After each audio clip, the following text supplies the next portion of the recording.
आज 3 जून लोकनेते गोपीनाथरावजी मुंडे साहेब यांचा स्मृतिदिन आहे. मंत्री पंकजाताई मुंडे यांच्या आव्हान केल्यानंतर देखील जे मुंडे भक्त आहेत ते गोपीनाथ गडावर नतमस्तक होताना दिसत आहेत. या ठिकाणी आपल्यासोबत अनेक मुंडे भक्त आहेत जे की मुंडे साहेबांच्या आठवणींना आपण त्यांच्या आठवणी काय आहेत हे पाहणार आहोत. आपल्यासोबत संतोषजी हांगे आहेत. सध्या पाहिलं तर आज गोपीनाथ गडावर तुम्ही नतमस्तक झाले आहेत. काय मुंडे साहेबांच्या आज आठवणी आहेत? मुंडे साहेबांच्या आठवणी असं 1 मिनिटात 2 मिनिटात कुणीच व्यक्त करू शकणार नाही. कारण मुंडे साहेबांच्या जाण्याला आज 12 वर्ष झाले. एक पूर्ण तप पूर्ण या ठिकाणी झाला. पण 12 वर्षातला एकही दिवस असा नाही की ज्या दिवशी मुंडे साहेबांची कुठल्या तरी विषयाने कुठल्या तरी कामानिमित्त आठवण झाली नाही.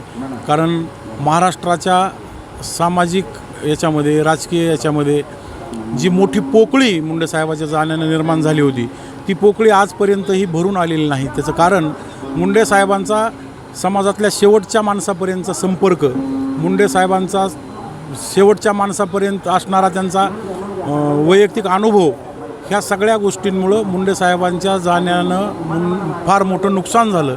आणि त्यामुळं एकही दिवस असा नाही की मुंडे साहेबाची आठवण नाही. मुंडे साहेबांची आठवण ही पावला पावलाला मुंडे साहेबांची आठवण येते. लोकनेते मुंडे साहेबासारखा माणूस होणे ह्या युगामध्ये शक्य नाही. असं महान व्यक्तिमत्व आदरणीय मुंडे साहेब होते.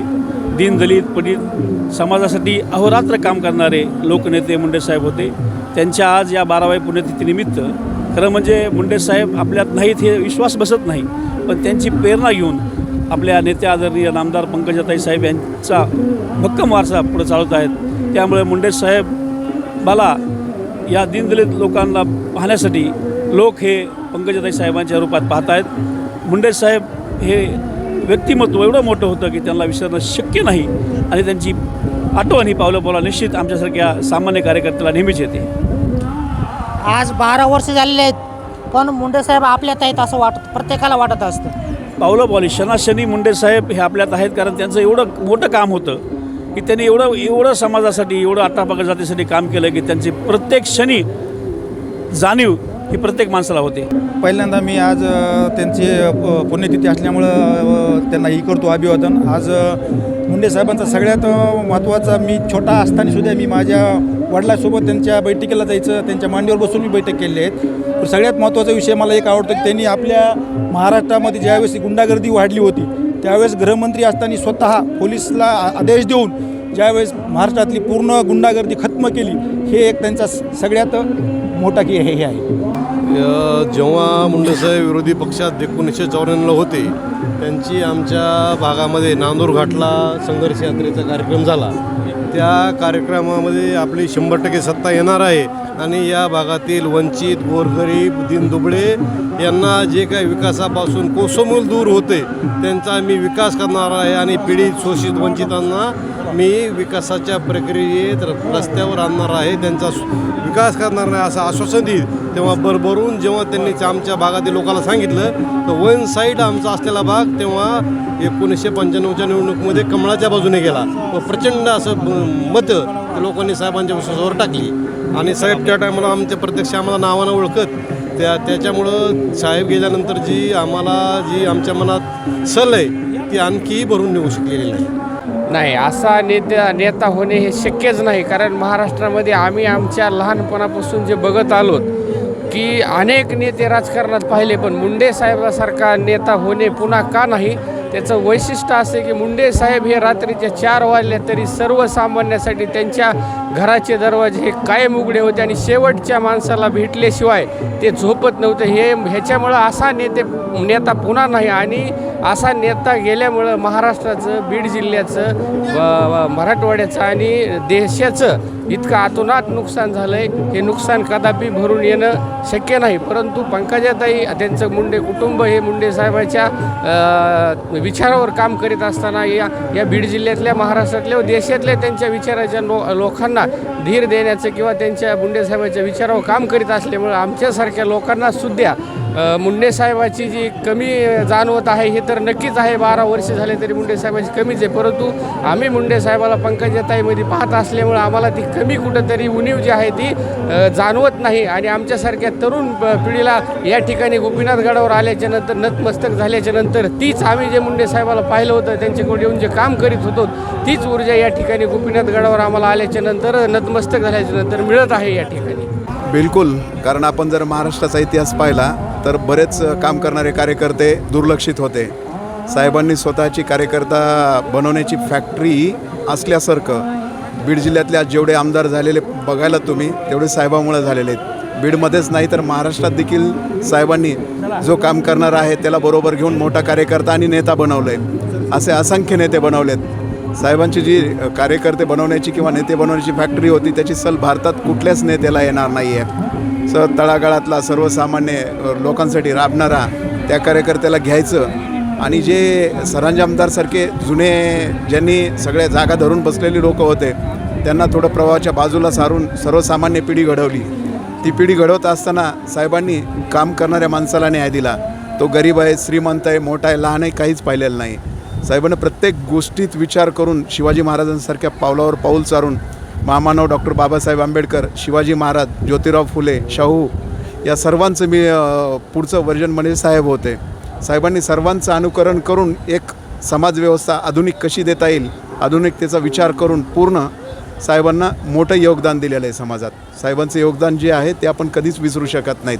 पावलोपावली प्रत्येक माणसाला कुठल्याही पक्षातला असतो, कुठल्याही समाजातला असतो, कुठल्याही धर्मातला असो, प्रत्येक माणूस साहेबांची आठवण काढली की डोळ्याला पाणी काढतो. कारण आज तेवढ्या उंचीचा माणूस आज तरी भारतात आणि महाराष्ट्रात नाही आहे. त्याच्यामुळं आपल्याला आज सर्व या गोष्टी ज्या आहेत त्या पाहायला मिळत आहेत. सर्वसामान्याची जाण असणारे नेते खूप कमी आहेत. जे साहेब होते त्यांच्या रूपानं आज तरी बरेच कार्यकर्ते पावलावर पाऊल टाकून पुढे चालण्याचा प्रयत्न करत आहेत.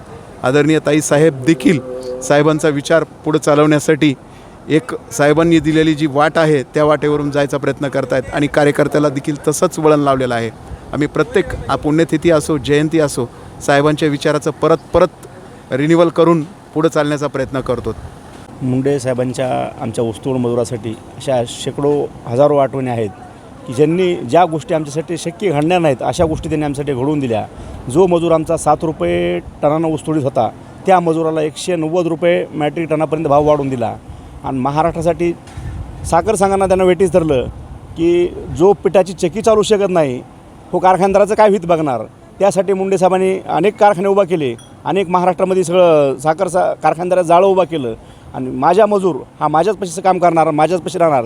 ह्या अनुषंगाने मुंडे साहेबाच्या अशा खूप अनेक आठवणी येतात जेणेकरून मुंडे साहेबांनी सरकारला वेटीस धरलं, अमुक कारखानदाराला वेटीस धरलं. पण माझा ऊसतोड मजूर हा माझा पहिला भाग राहील आणि माझ्या ऊसतोड मजुराला न्याय मिळाल्याशिवाय मी कुठलाही कारखानदार चालू होऊ देणार नाही अशा भूमिकेत आमच्यासाठी ते आयुष्यभर आमच्यासोबत राहिले. आणि आम्ही ऊसतोड मजुराचं एक लेकरू म्हणून आम्हाला अवरात्र कुठेही सोबत घेऊन कुठेही फिरण्यामध्ये मोठे मोठे दिग्गज लोकांना बाजूला सारून त्यांनी आम्हाला स्वतःच्या गाडीमध्ये फिरवलं. असा एक नेता होणं आयुष्यात आता नेता असं मिळणं शक्य नाही. आठवणी भरपूर आहेत, काय सांगा एक सांगा का त्याच्या जवळजवळ आमचं आयुष्य त्याच्याबरोबर अर्ध गेलं 40 वर्ष त्याच्या जी जिव्हाळ्याची आठवण आहे आज मुद्दाम या ठिकाणी नतमस्तक झाल्यानंतर जी आठवण खूप येते, डोळे भरून येतात अशी आठवण सांगा. अशी आठवण आहे की 2 जानेवारीला मी त्यांना प्रत्यक्ष बोललो. ते म्हणलं येऊ नका, आपली आचारसंहिता पददर्शी होती त्यावेळेस म्हणले नाही रे मी येणार म्हणजे त्या दुसऱ्या दिवशी एक मोठी आठवण आम्हाला त्या काळातले शेवटचं माझं बोलणं त्यांचं मुंडे साहेबांचं असं या बाबतीत. बाकी म्हणजे त्या राजकारणातल्या एक गोष्टी बरंचसं कारभार बघितला त्याचं आमचं त्यांनी सगळ्या गोष्टी सांगितल्या आम्हाला सगळ्या, आम्ही त्यांचा अनुभव घेतला आणि त्याच्यामुळं आपले पुढील हालचालीत चालले आमच्या परकीला. बाकी एवढं बोलणं काय. प्रथम मी आदरणीय लोकनेते गोपीनाथरावजी मुंडेसाहेब यांच्या चरणी नतमस्तक होऊन आज आठवणींना उजाळा देण्यासाठी आता आमचे ज्येष्ठ नेते जीवराज ढाकणे यांनी सांगितलं, पावलोपावली आणि क्षणोक्षणी ज्यांच्या सहवास लाभला असं नेतृत्व ते आमच्यात राहिलेलं नाही.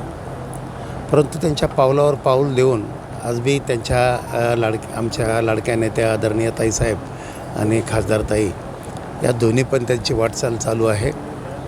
खरं पाहिलं तर हा काळा दिवस आहे आमच्यासाठी की ज्यांना आम्हाला इतका सहवास लाभला साहेबांचा त्यांचे इतके अनुभव आमच्याकडं साठवलेले आहेत हे आम्ही शब्दात व्यक्त नाही करू शकत. त्यांना ते व्यक्त न होऊ देणं हीच खरी श्रद्धांजली आज या ठिकाणी वाहतो. धन्यवाद. आज खरंच आज दुःखाचा दिवस वाटतो. साहेबांना आम्ही 3 जूनला परळला येऊ नका सर्व कार्यकर्त्यांनी आम्ही सांगितलं होतं की साहेब आम्हाला मोठा कार्यक्रम घ्यायचा आहे आणि तुम्ही येऊ नका. आम्हीच नाही तर पंकजाताई मार्फतसुद्धा सांगितलं होतं की तुम्ही यायचं नाही. खूप प्रचंड विरोध केला तरी साहेब आले आणि तो आमचा उत्साह एका क्षणामध्ये दुःखामध्ये परिवर्तित झाला. साहेबाच्या आठवणी काय सांगाव्या. साहेबांना आमचे आयुष्यच 20-22 वर्षाचे 20 वर्षापर्यंतचे आमच्या आईवडिलाबरोबर गेले आणि बाकीचं उर्वरित आयुष्य सगळं साहेबांबरोबर गेलं. साहेबांना प्रत्येकाला वाटायचं की मी साहेबांच्या जवळचा आहे. प्रत्येक जाती धर्मातल्या लोकांना वाटायचं की मी साहेबांच्या जवळचा आहे आणि असा हा नेता आता कधीही होणे नाही. त्यांची बरोबरी या महाराष्ट्रातल्या देशातल्या कोणत्याही नेत्याला बरोबरी करता येणार नाही. जनसामान्यातला हा नेता, प्रत्येकाला हवा वाटणारा नेता आणि यांची कीर्ती कधीच संपणारी नाही. यांचा वारसा पंकजाताई प्रीतमताई समर्थपणे चालवित आहेत. ही आनंदाची गोष्ट आहे आणि अशा नेत्याला आज आम्हाला या ठिकाणी यावं लागतं. त्यांच्या पुण्यतिथीनिमित्त यावं लागतं. हे आम्हाला आमच्या दृष्टीने फार वाईट गोष्ट वाटते. तरी काय ओके, या ठिकाणी बघा जड अंतकरणानं या ठिकाणी मुंडे भक्त येऊन गोपीनाथ गडावर नतमस्तक होतात आणि त्यांच्या आठवणी सांगताना या ठिकाणी त्यांचं हृदय भरून येतं, डोळे भरून येतं. निश्चितच असा नेता पुन्हा होणे नाही. कॅमेरामन दत्तासह मी श्रीमंत Khandekar, news Maharashtra one channel.